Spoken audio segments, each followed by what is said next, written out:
현월TV 파수꾼 여러분, 파수꾼의 주말밤 현월TV 목사입니다. 예, 58번째 파주밤으로 여러분을 찾아뵙습니다. 밤은 아닌데요. 예, 가을의 문턱인데 낮에는 덥지요 여전히. 곧 주말밤에 인사드릴 때 깊어가는 가을밤, 이렇게 여러분들에게 멘트를 할 날이 이제 곧 오겠죠. 여러 어려움 속에서도 여러분 각자 일상에서 힘껏 살아가시다 여기까지 하나님의 인도하심을 따라오신 여러분을 하나님께서 위로해 주시고 또한 평강 내려 주시길 원합니다. 9월의 첫째 주일 9월 7일 주일 앞두고 있습니다. 이번 주 구원의 여정에서 여전히 주님의 뜻을 따라 힘껏 살아내시는 일에 최선을 다하셨습니까? 오늘은 우리가 지난 한 주를 돌아보고 하나님 앞에서의 삶의 자세를 다시금 생각하며 확립하는 날입니다. 어른 학생 할 것 없이 토요일만큼은 참으로 복잡단안했던 일상을 내려놓고 다른 스케줄 잡지 마시고요. 가족끼리 외식을 하시더라도 일찍 들어와야 됩니다. 9시 전에는 무조건 들어와서 자녀들은 스마트폰 반납시키고 자기 전에 요리문답 요절 남송하면서 그렇게 잠자리에 들 수 있도록 좀 지도하고. 진짜 중요해요. 토요일이 이렇게 해도 막 졸고 있으니까 아이가 정말 답답한데 습관이죠 그것도. 또한 우리도 그렇게 한 주를 마무리하고 첫째 날 주일을 우리가 맞이하도록 합시다. 자, 오늘은 2025년 9월 6일 토요일입니다.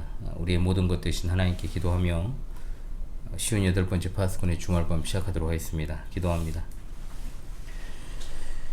이번 주에도 변함없이 하나님께서 택한 백성들과 함께 해주시고 또한 9월 첫째 주일을 앞둔 주말밤을 맞이할 수 있도록 여기까지 도우시니 감사합니다.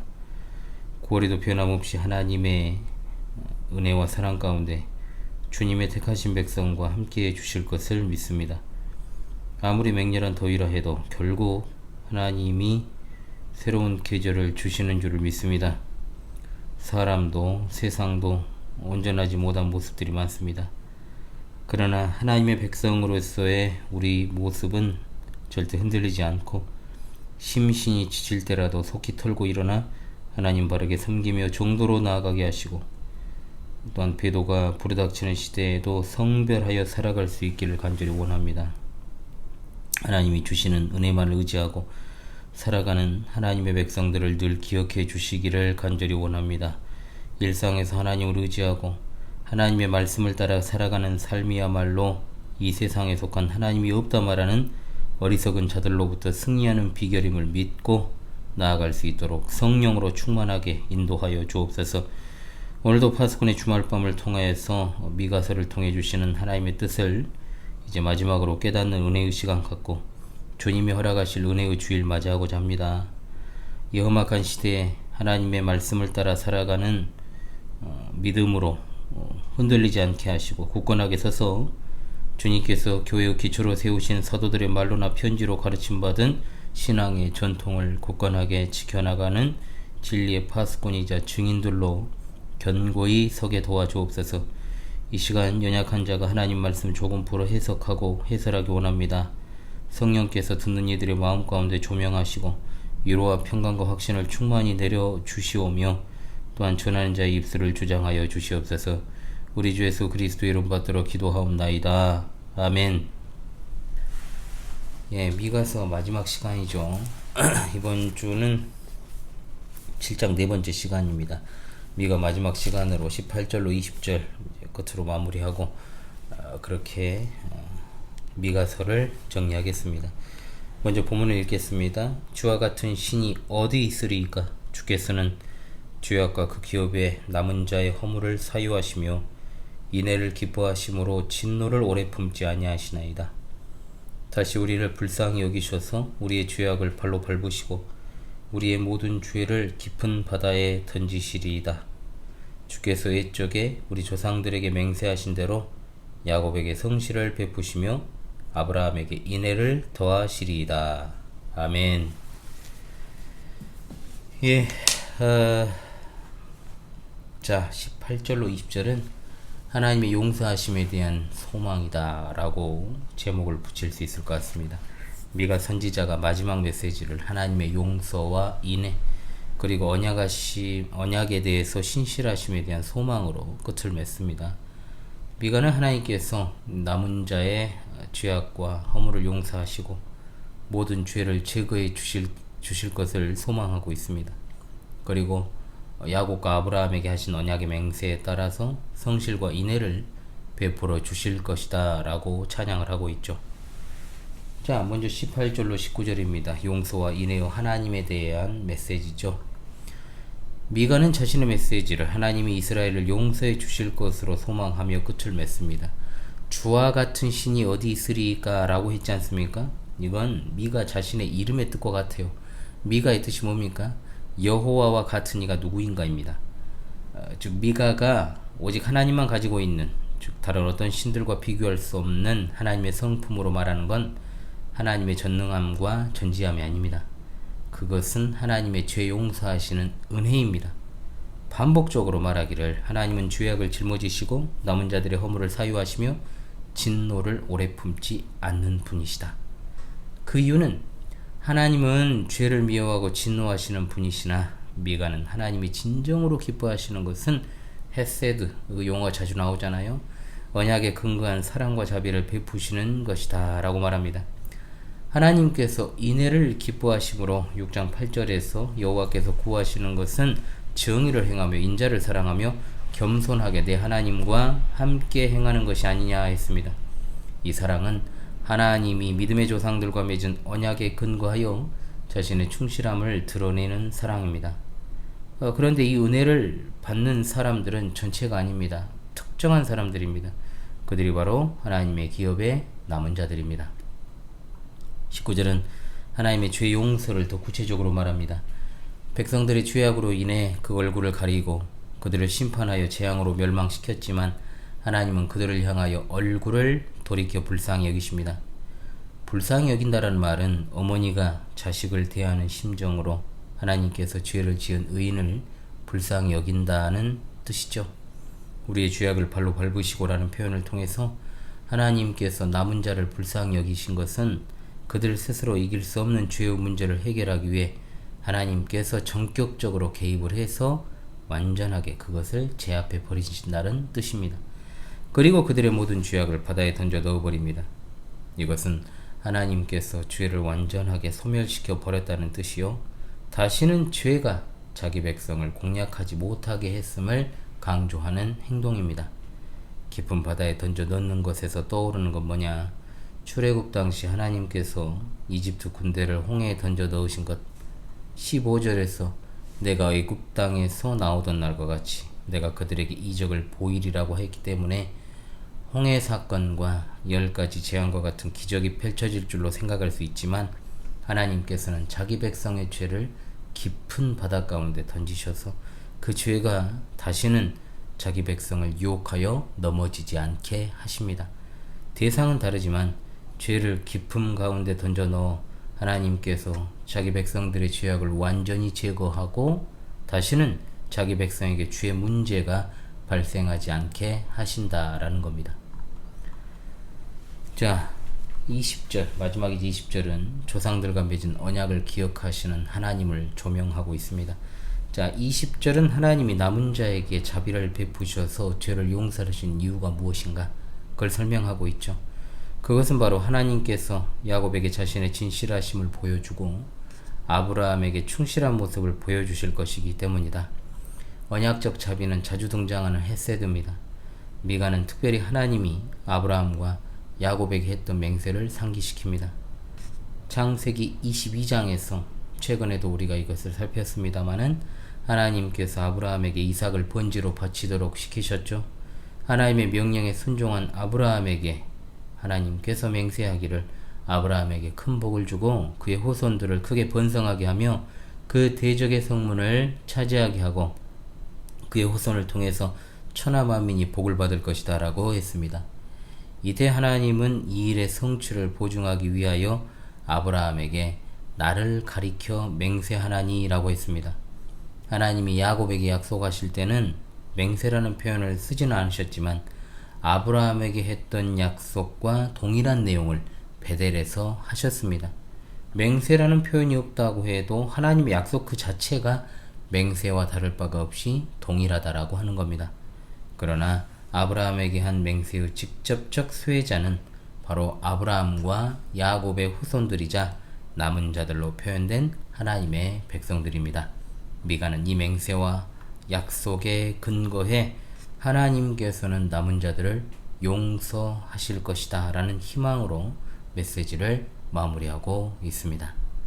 자, 오늘 미가를 마무리하는 이 말씀을 근거로 하여 오늘을 살아가는 우리에게 주신 교훈으로 받아서 적용하며 또한 누리는 은혜의 시간 갖고자 합니다. 첫째로, 구원의 은혜야말로 우리가 하나님께 영원히 올려드릴 찬양의 제목인 줄로 믿습니다. 아멘. 18절의 말씀, 주와 같은 신이 어디 있으리까? 이 말은 직역하면 누가 당신과 같은 신이겠습니까? 라는 뜻입니다. 여러 신 중에 가장 탁월하시다란 말이 아닙니다. 오직 하나님만 참되시고 유일한 신이라는 뜻입니다. 하나님의 위대하심, 지극히 크고 높으심에 대한 표현입니다. 그런데 여기서 비교할 수 없는 하나님의 성품으로 말하는 것은 그분의 전지전능함이 아닙니다. 바로 하나님의 죄 용서하시는 은혜라고 했지요. 18절에서 미가는 계속해서 하나님을 죄악을 짊어지시고 남은 자들의 허물을 사유하시며 진널로래 품지 않으시는 분이라고 했습니다. 하나님이 진정 기뻐하시는 것은 언약에 근거한 사랑과 자비를 베푸시는 것입니다. 따라서 하나님의 위대하심을 생각할 때 우리가 가장 먼저 생각하는 것이 뭐냐? 창조사역 아닙니까? 하나님 외에 누가 무에서 유를 창조할 수 있습니까? 누가 말씀만으로 세상 온 우주 만물을 창조할 수 있습니까? 성경은 그저 단지 태초에 하나님이 천지를 창조하셨다라고 했습니다. 하나님의 위대하심은 그분의 창조 사역에서 이처럼 극명하게 드러나죠. 그러나 우리들에게는 처음 창조하신 그 사역보다 더 귀한 찬양의 제목이 있습니다. 그것이 무엇입니까? 바로 죄 용서함을 통한 구원의 은혜입니다. 아멘. 하나님께서 인생들의 죄악을 용서하지 않으시면 단 한 사람도 빠짐없이 멸망의 구렁텅이에 떨어집니다. 창조 사역으로 나타난 하나님의 위대하심이 의미가 없어진다는 거죠. 첫사람 아담이 범죄하여 타락했고 그로부터 난 모든 인류는 아담의 죄악으로부터 벗어날 길이 없이 원죄를 가지고 태어나고 무수히 자범죄를 저지름으로 소망이 없기 때문입니다. 따라서 하나님의 특별한 은혜가 없이는 그 누구도 죄와 사망의 저주에서 벗어날 길이 없습니다. 그러므로 우리에게 가장 중요한 것은 새롭게 창조함을 받는 것입니다. 그것이 바로 하나님의 새 창조 사역입니다. 바로 하나님의 독생자 예수 그리스도를 통한 새 창조의 사역으로 인하여 새로운 피조물로 거듭나는 역사입니다. 고린도후서 5장 17절 말씀, 그런즉 누구든지 그리스도 안에 있으면 새로운 피조물이라 이전 것은 지나갔으니 보라 새 것이 되었도다. 아멘. 세상 어떤 종교도 그 신이 자신이 지은 존재가 반역을 도모하여 타락하게 되었을 때 그 존재를 살리기 위해 방편을 마련해주고 또 그 방편이 다름 아닌 자신의 독생자를 내주는 일이 있습니까? 실로 누가 하나님과 같을 수 있습니까? 하나님만 유일하십니다. 하나님의 죄 용서함의 은혜는 하나님의 위대하심의 최정점입니다. 그러므로 우리는 하나님의 창조주 되심과 또한 새 창조의 구속주 되심을 더욱더 큰 감격과 감사로 찬양해야 함이 마땅합니다. 그래서 우리가 예배할 때 우리의 창조자이시자 구원자이신 또는 구속자이신 성삼위일체 하나님을 예배한다라고 선언하며 시작하는 것입니다. 만입이 내게 있으면 그 입 다 가지고 내 구주 주신 은혜를 늘 찬송해야 될 것입니다. 그 크신 하나님의 사랑 말로 다 형용 못합니다. 하늘을 두루마리 삼고 바다를 먹물 삼아도 한없는 하나님의 사랑 다 기록할 수 없습니다. 찬송가 가사죠. 이 사실을 생각하면서 영원히 올려드릴 찬양의 제목을 가지고 살아갑시다. 요한계시록 7장 10절, 큰 소리로 외쳐 이르되 구원하심이 보좌에 앉으신 우리 하나님과 어린 양에게 있도다. 할렐루야. 아멘.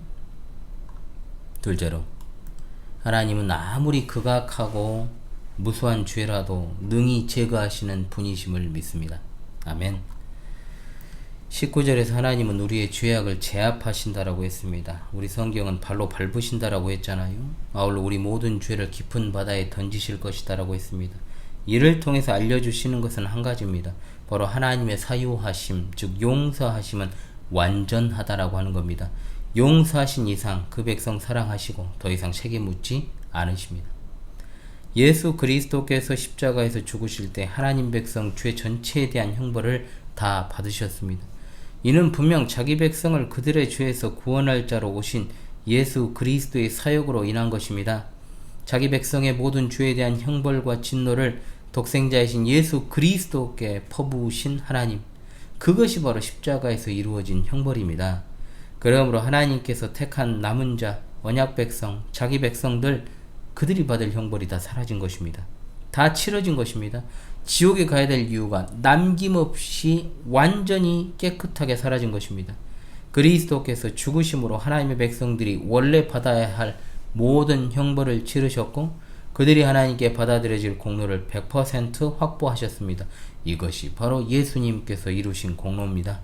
이사야시 1장 18절의 말씀, 여호와께서 말씀하시되 오라 우리가 서로 변론하자. 너희의 죄가 주홍 같을지라도 눈과 같이 이어질 것이요 진홍같이 붉을지라도 양털같이 되리라. 아멘. 하나님을 모르는 사람들과 그저 교회만 다니는 사람들의 일반적 생각이 무엇입니까?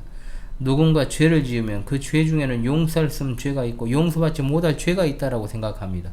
그러나 그런 구분이 하나님께 없습니다. 어떤 죄악이라도 주홍과 같은 죄, 진홍같이 붉은 죄도 양털같이 희게 만드시는 하나님이십니다. 하나님의 용서하심은 또한 완전한 무한한 용서입니다. 사람은 용서에 있어서 나름의 기준이 있지 않습니까? 횟수의 제한을 둡니다. 그러나 하나님은 그렇지 않습니다. 요한일서 1장 9절 말씀, 만일 우리가 죄를 자백하면 그는 미쁘시고 의로우사 우리 죄를 사하시며 우리를 모든 불의에서 깨끗하게 하실 것이오라고 했습니다.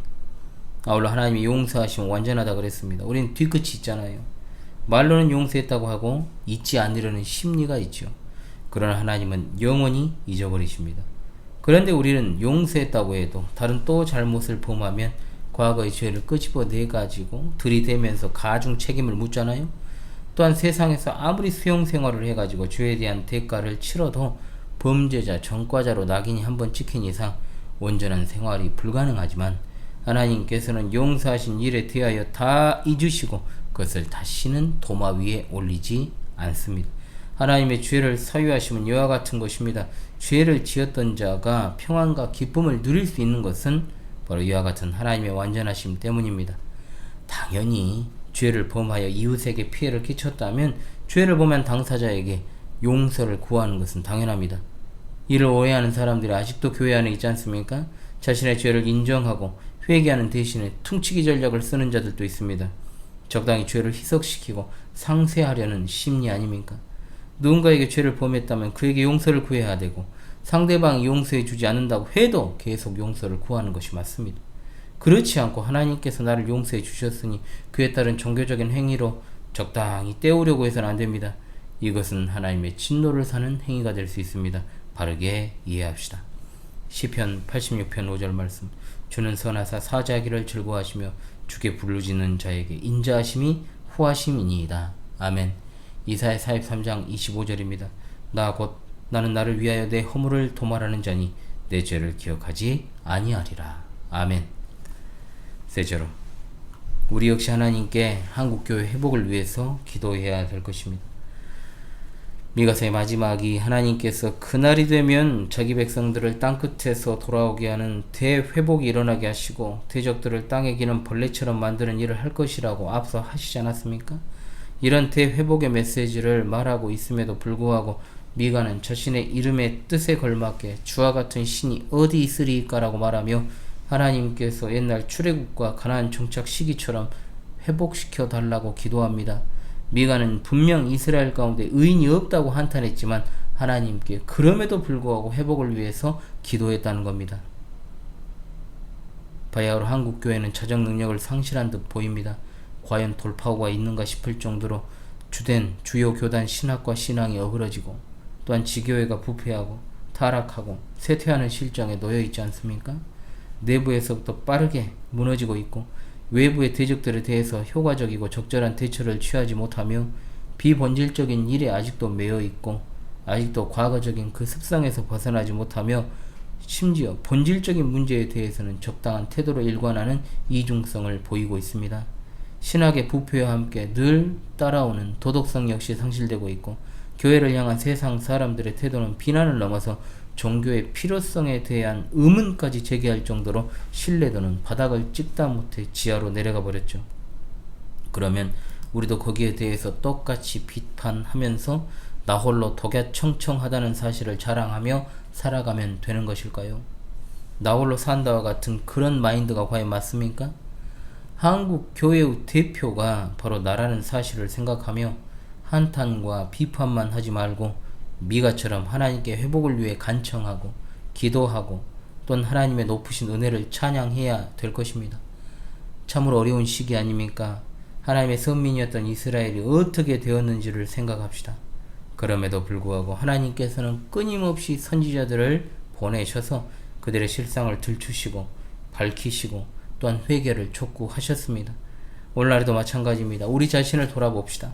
나 자신의 삶 가운데 성별되지 못한 측면을 발견하고 또한 한국교회 문제는 곧 나의 문제라는 생각을 우리가 해야 되는 것이요. 또한 하나님의 은혜를 참여하며 비록 교회의 세택이라 말하고 저물어가는 시대라고 말하는 이 시대 속에서도 끝까지 하나님을 바라며 신실한 하나님의 백성으로 남은 자로 영광 중에 다시 오실 예수 그리스도를 소망하는 여러분 모두가 되시기를 바랍니다. 우리 주님 곧 오십니다. 할렐루야. 아멘. 네, 여러분, 이번 주 구원의 여정도 이렇게 마무리가 됩니다. 9월이 밝고 벌써 이제 일주일이 지났는데요. 가을의 문턱입니다. 그렇게 더워도 낮에는 덥더라도 정말 과거에는 여름이 이렇게 고난의 계절인가 참 싶었습니다. 그잖아요? 요즘 보면은 무더위도 어느 정도 기간만 버티면 이제 분명 우리가 어떤 시기가 오면 다 가을이 오잖아요. 그렇게 이제 고통스럽지는 않았던 것 같은데 그때만 딱 참으면. 그런데 참으로 그래요. 과거에는 이제 겨울이 되면 이제 형편이 어려운 이제 빈곤층 또 극빈층 있잖아요. 이 사회적으로 진짜 그분들의 어떤 삶을 우리가 걱정하고 막 연탄 떨어지는 거 걱정하고 막 그랬던 어떤 생각들을 했습니다만 지금은 무더위에 빈곤층의 삶이 더 피곤해져요. 정말 공고해집니다. 정말 하나님께서 그분들의 삶을 위로하시고 또한 우리도 넉넉하진 않지만 그런 어려운 이들을 돌보는 마음을 우리에게도 주셔서 정말 아픔에 공감하고 또 함께하는 그런 어떤 생각들을 좀 많이 해야 되지 않느냐. 진짜 더우면 더 진짜 사람의 활동이 더 위축되잖아요. 추운 거보다. 진짜 그런 것 같아요. 요즘 너무 더우니까. 예. 이와 같이 어려운 때임에도 하나님의 백성으로 살아간다는 것이 얼마나 참 행복한 일입니까? 다음 주 방송과 관련해서 공지를 좀 드리겠습니다. 일단 라이브에서 제가 말씀을 드렸던 것처럼 가족여행 관계로 11일 라이브는 없습니다. 그리고 파주밤에서는 소선지서 시리즈를 이제 시작을 했지 않습니까? 그리고 이제 미가서가 끝났습니다. 미가가 끝났기 때문에 이제 미가 나훔이죠. 나훔으로 넘어갑니다. 제가 다음 주 주말로 이어지는 외부 일정 탓으로 준비가 어려워서 13일 토요일 파주밤은 나훔을 하는 것이 아니고 다른 주제를 녹화해서 제가 올리도록 하겠습니다. 파주맙을 안 하는 건 아니고요. 소선지서 시리즈는 한 주 쉬었다가 그 다음에 이어진다. 이걸 이제 말씀드리고자 하는 겁니다. 시시각각 한 해의 끝자락으로 가고 있는데요. 내년 방송에 대한 고민도 좀 깊어지는 것 같습니다. 제가 공언한 것이 있기 때문에 지금과 같은 형태는 아니겠지만 방송이 잘 유지되고 또 우리 동지들의 신앙적 유익을 위해서 기도하면서 깊이 있게 숙고하도록 그렇게 노력하겠습니다. 그럼 주님이 주신 주일에 은혜와 진리로 충만하시길 바라면서요. 갑자기 목이 안 좋아졌어요. 현우리와 함께하는 이번 주 구원의 여정을 마치도록 하겠습니다. 감사합니다.